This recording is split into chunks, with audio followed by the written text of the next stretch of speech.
Imagine being trapped in a life that is not yours. Time moved, but nothing felt normal. Each Marima still lived in the body of the other, trapped in lives they couldn't control. One girl carried wealth but felt empty.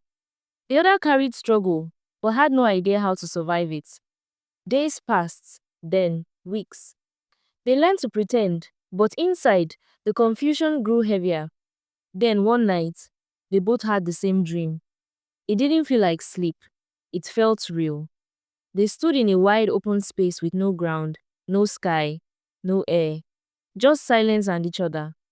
They saw themselves, same face, same eyes, but different pain. The sight shook them. The poor Marima looked at the rich one and felt shame. The rich Marima looked at the poor one and felt guilt. They didn't speak, but they understood everything. They saw each other's memories, the heavy nets, the leaking roof, the clean bed sheets, the shiny shoes, the empty heart. They had lived two halves of the same world, one with too little and the other with too much. And now they finally saw what the other had carried. The real Marima, who lived in the coast as a poor girl, was the first to decide. She had been given a chance to live a better life, but it never felt like hers. The food had taste but no meaning. The house had comfort but no soul. She missed her mother's voice. She missed her father's old hands. She missed her village. She missed the pain that shaped her. The rich Marima had been tested. The heat, the hunger, the noise. She had cried alone every night. But for the first time in her life, she had seen strength.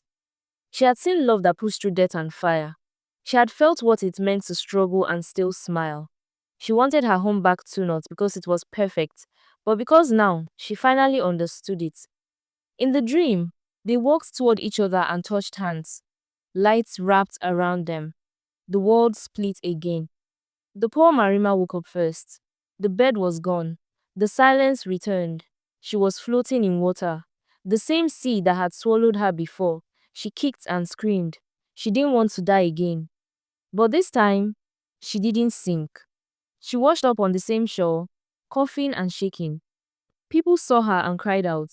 Her parents were there. They ran to her and were confused on why she was there again, but were just happy to see her. The rich Mariama woke up on her soft bed.